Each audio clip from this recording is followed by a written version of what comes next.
বাঁকুড়ার মানুষের মনে শান্তি নেই, যখন তখন হাতি ঢুকে পড়ছে, ধান খেয়ে নিয়ে চলে যাচ্ছে। কি অবস্থা? আমার সঙ্গে রয়েছেন প্রতিনিধি প্রিয়ব্রত রয়েছেন। প্রিয়ব্রত, ঠিক মাফ করবে, নিয়ব্রত রয়েছেন। ঠিক কোন জায়গার অবস্থা এটা এবং বন দপ্তর কি বলছে?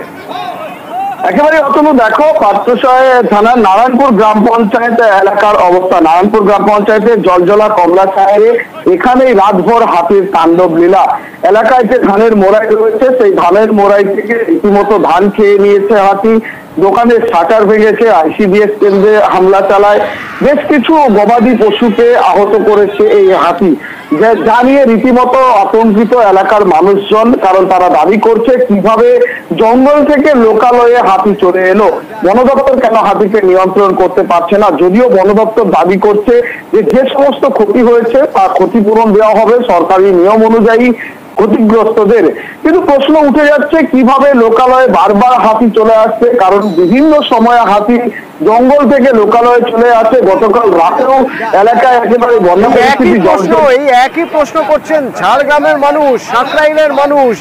দুলুং নদী পার হয়ে হাতির দল ঢুকে পড়ছে গ্রামে।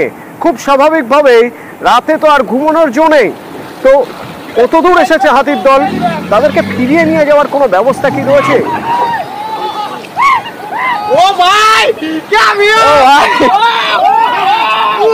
বন দপ্তর তাদের কিভাবে ফিরিয়ে নিয়ে যায় সেটাই এখন দেখতে হবে। তার কারণ হাতির দাপাদাপিতে চাষের জমিতে একেবারে লন্ডভন্ড। সাঁকরাইলের বনপুরা, নয়াগা,